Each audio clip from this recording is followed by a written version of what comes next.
Life. It has been a crazy past 7 days, has it not? I think just last week I stood up here and the whole room was different. Right? The whole state of mind of this church, of our city, of the country is so drastically different in just 1 week. And so I want to acknowledge that. I want to say hi to everybody that's here. To those who are joining us through the streaming service, hello. You are just as part of this family as well, and we love you. We're glad to be here together as a family. In chaotic times, in uncertain times, in dark times, we believe families, this is where families really get to prove their worth, of really bonding together. So to those who are here watching or here personally, it's good to be with family. I want to give just 3 quick charges or encouragements just on the state of the country right now before we even jump into our message. The first thing, what we want to do here as a church, and what I want to encourage you guys to do, is you will not hear us minimize what's going on. And let me explain, it's really easy just to chalk it up as, well, it's being blown out of proportion, maybe you quote some stat or some fact, why everybody should just chill out, and it's not that big of a deal. But the truth is this has affected a lot of people. And jobs have been affected, families have been affected, companies. And so we as a community, we want to be sensitive to that. And so you will not hear us minimize this for 1 second. We're not going to talk about how everything's being blown out of proportion. There's real ripple effects happening. And so we as a community, what I want to charge you as a community is rather than minimizing, really trying to enter into what people are experiencing. To ask them, how is this affecting you? And rather than trying to fix it, just sit with them and say, tell me more. Second thing I really want to encourage us is those maybe who are acting, let's say, a little bit more sporadic, that we would not see them as crazy. I hear a lot of people say, look what the crazies are doing. Everyone's overacting. Look at them, look at them. And we're almost creating these lines in the sand as those who are acting a certain way and those who are not. And we're kind of pointing fingers at them versus us. And I don't want to do that.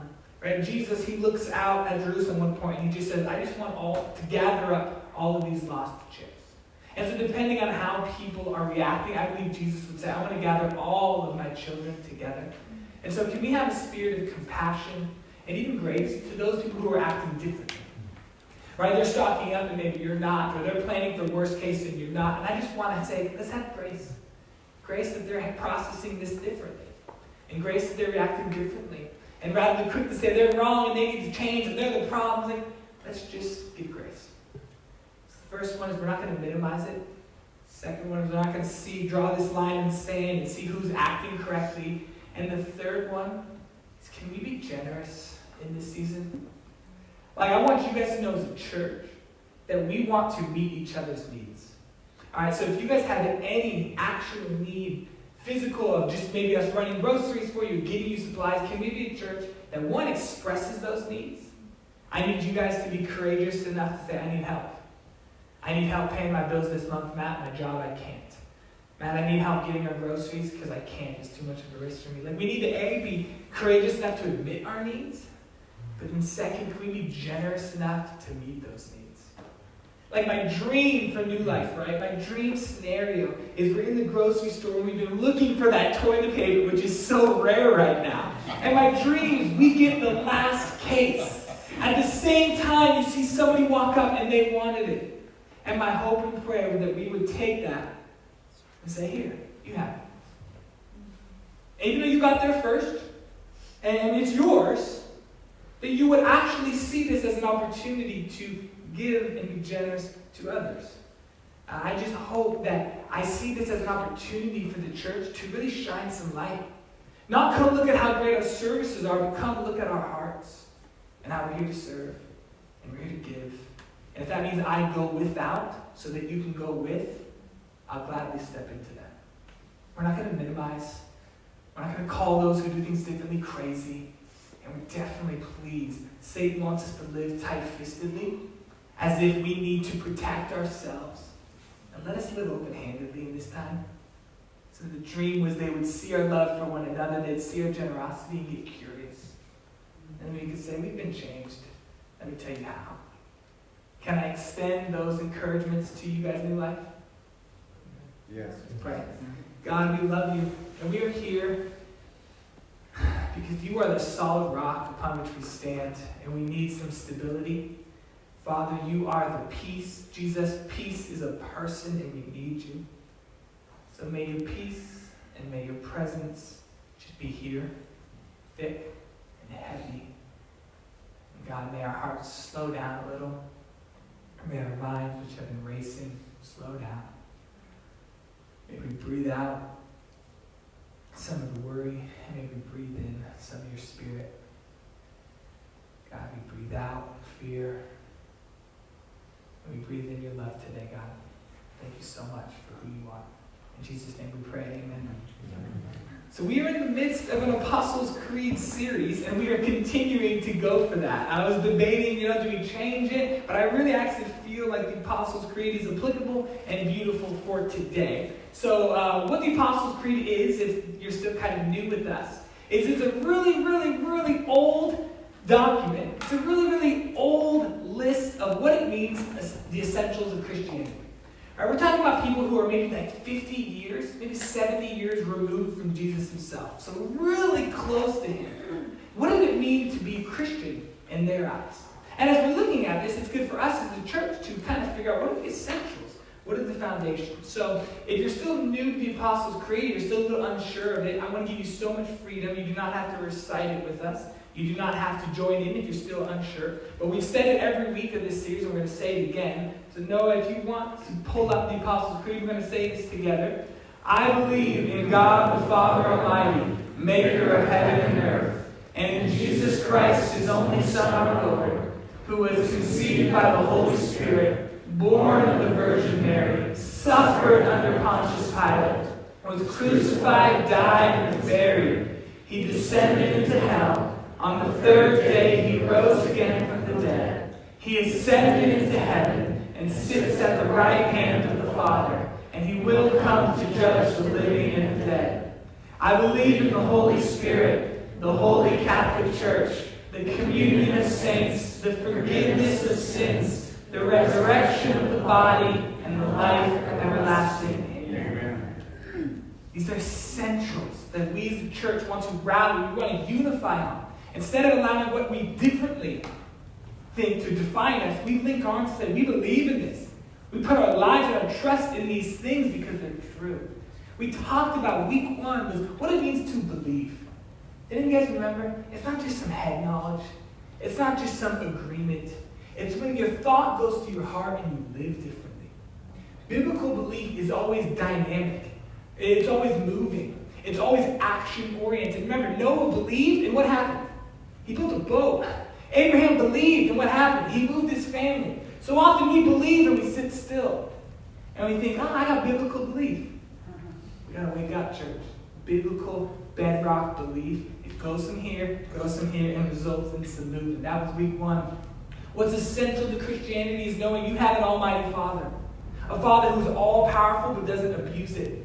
A Father who runs to you, who throws his arms around you, kisses you like that story of the prodigal son, who gives grace and mercy and compassion and robes of righteousness and rings of authority. That is the Father that we believe is essential to our faith. We believe it is essential that the Son took on a body, was conceived by the Holy Spirit, born of the Virgin Mary, miraculously came here because he loved us. And last week we talked about he suffered. When you think of suffering, if you do not think of the person of Jesus, you are misinformed. Because from day 1 of his life to the last breath he took, it was marked by radical suffering, which allows us to draw near to him in our times of suffering. And today, are you ready? Maybe some of you guys had this line. You were wondering what's going to happen. We were talking about descended into hell. I remember as a kid, because I grew up in Lutheran school, so we said this my whole life. I remember never understanding this line. Like, how can Jesus, if the Bible says he's perfect and lived a sinless life, how can he go to hell? You don't have to raise your hands, maybe just a pinky. How many of you guys have been confused at this? Oh, you got full hands. Wow, okay, it's the same place. Thank you. I was totally confused. And can we have a moment of vulnerability? You asked me like a year ago, explain this line. I would still look struggle. I was like, I don't really know if I know what that means. Why did he go to hell? Now, I said in the earlier weeks that an almighty father is triggering for us, because we have dads who have wounded us. So I said that that's the most triggering line. But this line is the most debated. So I want to be really clear and honest and upfront that even today, among scholars and theologians who are much smarter than me, there's still some debate on really what this means. But my hope today is to provide a biblical explanation, and an explanation that fits with the early church fathers and how the earliest people kind of interpreted it. But I want to encourage you guys, you can check everything I say with Scripture. I would never want you guys to take anything I say as the Word of God. The only Word of God is the Word of God. So really, even today, as I say things that stir things up, cross-reference it. Let's talk after. I've done so much research. I've done so many book studies. I'd love to debate them in deeper review if you want to. But tonight, I'm going to hopefully give you guys a biblical reasoning for this line and why it's important today. So are you with me? Did I lose you? Kelsey, how are we doing? Good? Jen? Zach? I'm here. I'll take it. Okay, I'll take it. All right. So, you guys have had such a weird week, and I'm just going to make it weirder. I'm going to be totally honest. We have to get weird first before there's any beauty. So in order to do that, we have to go before Jesus' death. Okay, so let's just call it Old Testament times, just for simplification. Old Testament people, when they died, don't answer. Where did they go? See, we are so conditioned that when you die, you're with Jesus. You die, you're with Jesus. As a very 21st century thing, you die, you're with Jesus. I don't think that was the mindset or the reality for the Old Testament people. What I'm going to show you is in the Old Testament, what they believed and what was actually happened is when they died, they went to a place called Sheol.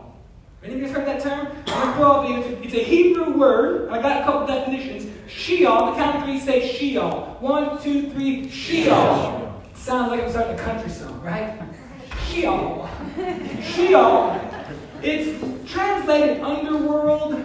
Sometimes it's translated abode of the dead. Sometimes it's translated hell. It can be translated grave. It has all these translations. But here's where I want to start. Pre-Jesus, Old Testament, when you died, you went to Sheol. Here's the kicker. Both the righteous and the unrighteous both went to Sheol. Let me show you. You guys don't have to turn there, but I want to show you guys some verses of the unrighteous going to the underworld. Right? Let's look at Psalm 9:17. The wicked shall return to Sheol. All the nations that forget God. You kind of expect this. Hey, bad people go to the underworld. Bad people go to hell. That's expected, right? Look at the next verse. Oh Lord, let me not be put to shame, for I call upon you. Let the wicked be put to shame. Let them go silently to Sheol. All right, so this is the psalmist saying, let the bad people go to Sheol. Okay, well this is where it gets confusing. Look at these next verses. Oh, this is not a bad person. Look what he says. All his sons and all his daughters rose to comfort him. This is Jacob. I blanked. I was like, Isaac, Jacob. This is Jacob, okay? The father of Israel. And this is Israel at the time. He thinks Joseph, his son, is dead. And look at his response. He's a righteous guy. He's the father of the nation, right? He's a good guy. He should go to the good place. Look what he says. All his sons and all his daughters rose to comfort him, because Israel thinks his son's dead. But he refused to be comforted and said, no, I shall go down to Sheol to see my son mourning. Thus his father wept. This is Israel, the father of God's people, saying, I'm going to Sheol too. Huh? Yeah, look at this in Isaiah. And if you're not confused, I'm going to confuse you more. A writing of Hezekiah, the king of Judah. This is actually one of the good kings. Look what he says. After he had been sick, and after he had recovered from his sickness, look what he says. I said, in the middle of my days, I must depart. I am consigned to the gates of Sheol for the rest of my years. We can stop right there. There's a couple other verses. But in order to understand this line of the Apostles' Creed, we've got to get some context. Right? So Old Testament people, when they die, where do they go? Sheol. Both the righteous and the unrighteous, where do they go? Sheol. Sheol, okay? So, if you think, this is a little crazy, let's talk. Jesus gives a really in-depth account of the afterlife. And you can turn in your Bibles to Luke chapter 16, and I want to read it to see if Jesus' view of the afterlife kind of lines up with what I'm talking about.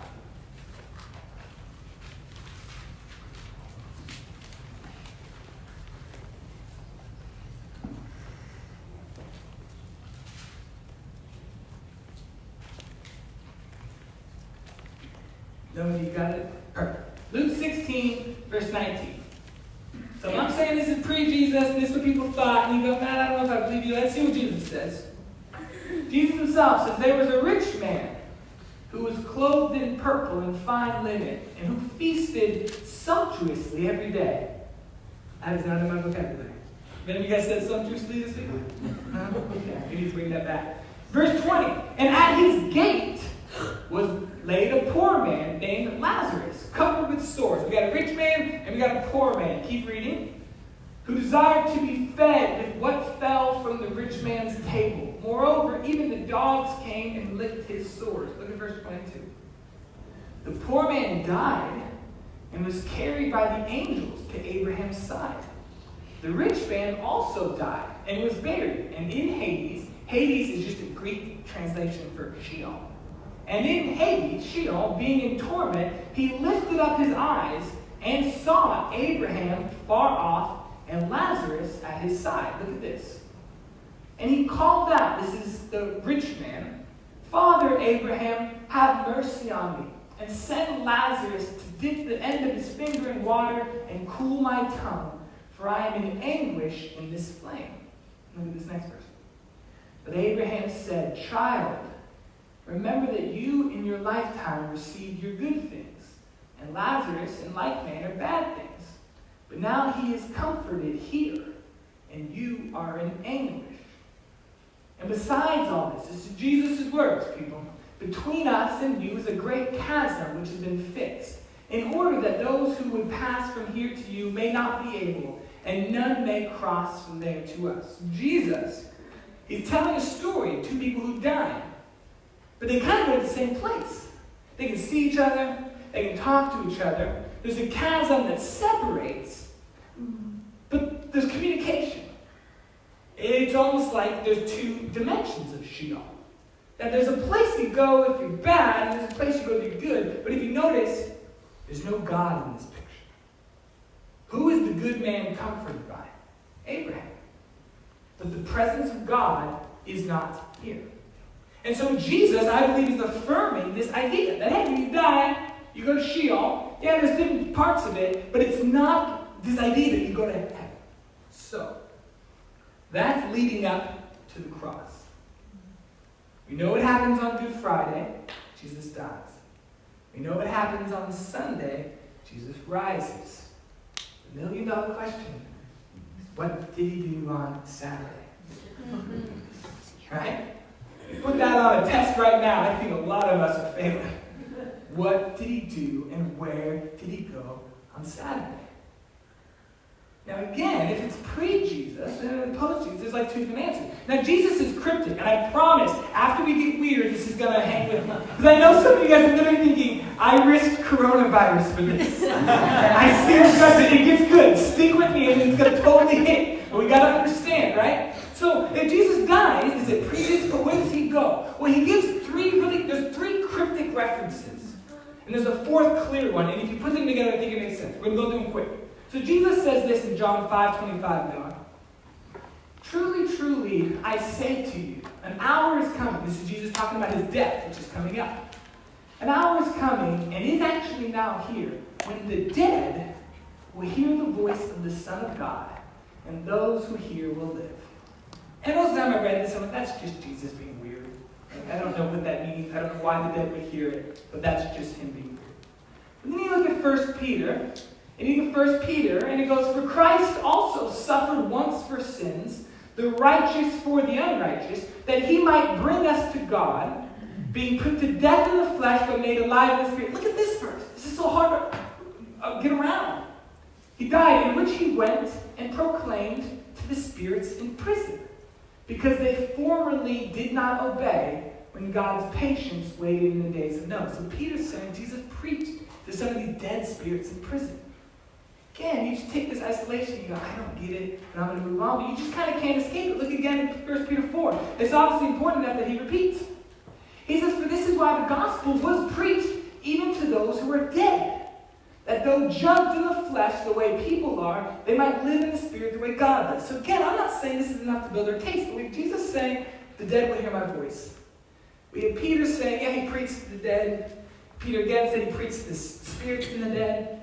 And then I think we kind of get a clear picture this last part in Acts. So this is Peter giving his first Pentecostal sermon. And he's talking about Jesus. And look what he says. God raised him up, loosing the pangs of death, because it was not possible for him to be held by it. Verse 25, for David says concerning him, so he's quoting a psalm right now, but a messianic psalm about Jesus. For you will not abandon my soul to Hades. This is David talking about Jesus, aka that when he goes to Hades, he will not be abandoned there, or let your Holy One see corruption. So now, there's no verse after that right now, is that? Yeah. So we have Peter saying, hey guys, remember that prophecy that David gave us, that Jesus would die, he'd go to Hades, but his soul would not be abandoned. Here's what I want you guys to understand. I believe that when Jesus died, he went to Sheol. He took the road that every man or woman took. When you die, you go to Sheol. He went to the place of the dead. Is it the fiery hell that we think of maybe post-Jesus? Not necessarily, but it's an absence of God. And in the sense, that's the essence of hell. I believe absolutely on Holy Saturday, when Jesus died, he went to Sheol, the place of the dead, the underworld, where these spirits are locked up, where we see this chasm divided. This is where Jesus spent that day. Now, I get to the good stuff. So I like this, right? This is new for me. This was fun to nerd out a week. What did he do there? Okay, so we know he went. He spent some time in Sheol, about 24 hours. What did he do? And I'm going to give a very technical term that might lose half the audience, but it's worth saying. I believe Jesus engaged in a spiritual game of capture the flag. That's technical. I know we've had a long week, and it might have gone above your heads. I'll say it again. On Saturday, in Sheol, I don't believe it's blasphemous, Jesus engaged in spiritual capture the flag. Capture the flag was the game you play as a kid, where there's Team A and Team B, and there's like a line drawn, and the goal of capture the flag is what, Chris? Do you remember? Get to their side and catch it. Get to the other side, in the midst of enemy territory, rip that flag, feel like a boss, sprint to your other side, and the game is over when you have taken the enemy's flag. It's really fun to play because when you know you're in enemy territory, you just feel like a rush. You go in enemy territory, you go to the heart of their base, you took the flag, you go back. This is what Jesus did on Saturday. But he didn't grab a flag. What did he grab? Who wants to shout it out? The keys. Oh, keys. Now we're getting somewhere. This is good. Jesus didn't grab a flag. He grabbed keys. Again, you're making this up, Matt. This sounds like Harry Potter, I promise. But look something up crazy. This is in our Bibles. Look at Revelation. Look at Revelation. This is straight from the Bible. Look it up yourself. Revelation 1, where are we at? Revelation 1:17. When I saw him, this is John having a vision of Jesus in heaven. When I saw him, I fell at his feet as though dead. But he laid his right hand on me, saying, fear not, I am the first and the last. And look what he's holding. And the living one. I died, and behold, I am alive forevermore, and I have the keys of death and Hades. Interesting. So Jesus, in his own words in heaven, says, hey, I got the keys of Sheol. what Hades is. I have the keys of death and Sheol. We're going to keep this murder mystery going. What does he do with the keys? He unlocks all of the saints, all of the righteous who came before him. And let me show you.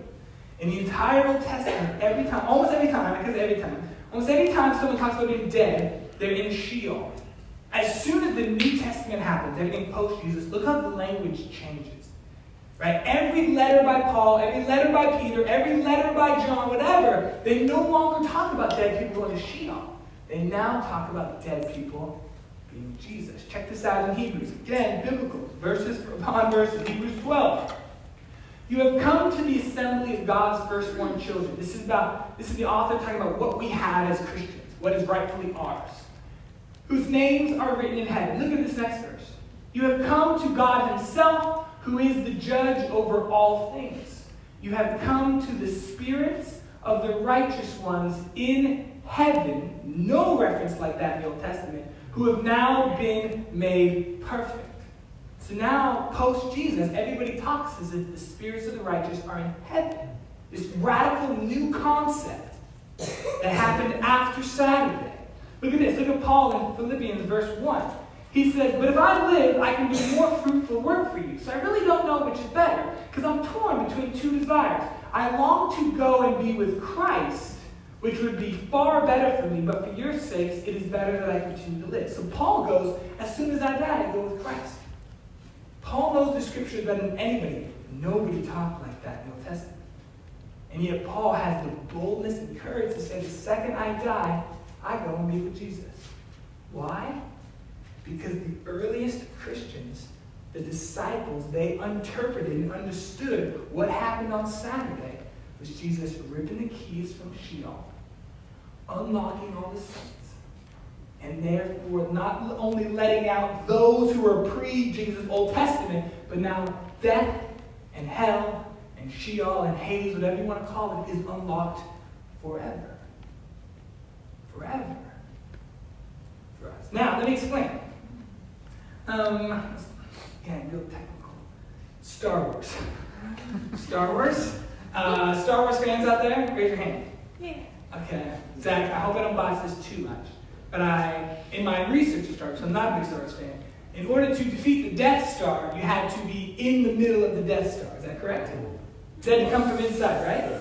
The second one, yes. Close enough, thank you, right? In order to defeat this evil death force, you can only defeat it from the inside. One of my favorite pastors, he gives a picture of this, ready? Death is a vacuum, okay? And death sucks up everybody. And death sucked up Jesus, the perfect one, the rock of our faith, the rock of our salvation. And the rock of Jesus blew a hole through the vacuum.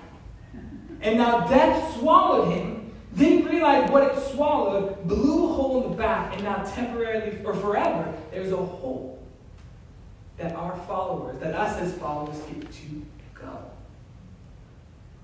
Jesus, on Saturday, took keys, opened gates, went to places you and I would not be able to do on them, did things that we could never do, so that we now kind of follow the trail that Jesus paved for us. A little weird, a little biblical, not a lot of biblical. A lot of biblical. I remember being in Coachella when I 10 years ago, and it was my favorite band playing. It was their first show in 10 years. It was a huge following. Huge following. And I got there 4 hours to the stage early because I really wanted to be close. And I got there 4 hours early and realized I still came 4 hours too late. That there were so many people. I was way far from the stage. I remember being so far back. I was like, man, 4 hours? This is the best it gets me. And then out of nowhere, it's a true story, some behemoth of a man, he looked like he was 6'8", sweaty because it's hot, super ripped. I promise this is true. He goes, my name is Travis, and I'm taking all of you guys to the front. And I remember me and my friend, I'm like, this dude terrifies me, but he might be onto something. And then literally he said, come with me. And I'm not saying this was the most immoral behavior. I'm just recounting a story. Travis, in his giant 6'8" shredded body, just kind of starts going like this and ground. And us, normal folk, kind of just followed behind Travis. And he kind of kept going, and we didn't know when this was going to end until we basically got right in front of the stage. To this day, I have a tattoo of Travis on my arm.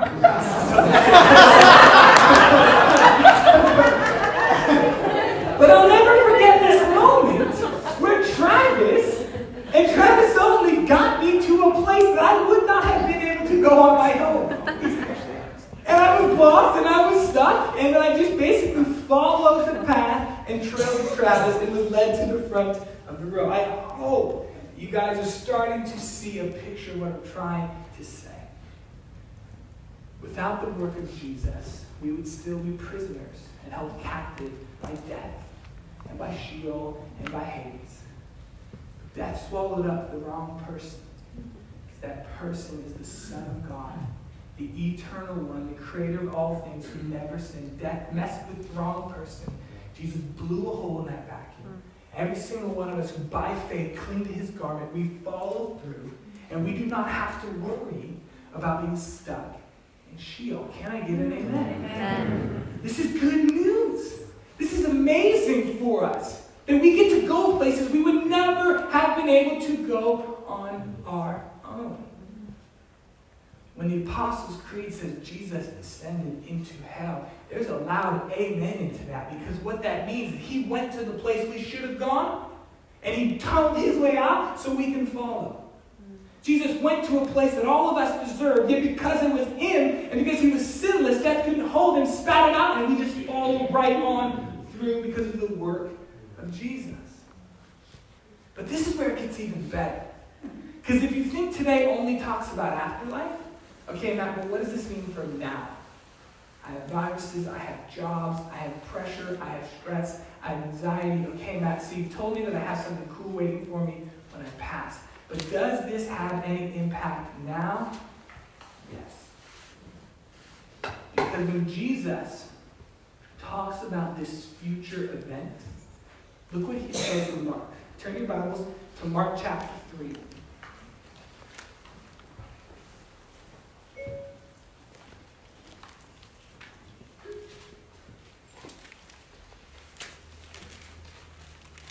Mark chapter 3, look at verse 24.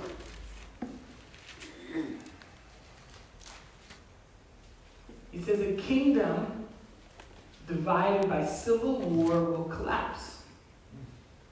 Similarly, a family splintered by feuding will fall apart. And if Satan is divided and fights against himself, how can he stand? He would never survive. At this time, Jesus is being accused of being demon-possessed. So he says, really? If I'm demon-possessed, why am I fighting against Satan? But look what Jesus takes it. He takes it another level that's really applicable for us. Look what he says. He says, let me illustrate this further, New Life. You seem a little freaked out. He says, who is powerful enough to enter the house of a strong man and plunder his goods? Only someone even stronger. Someone who could tie him up and then plunder his house.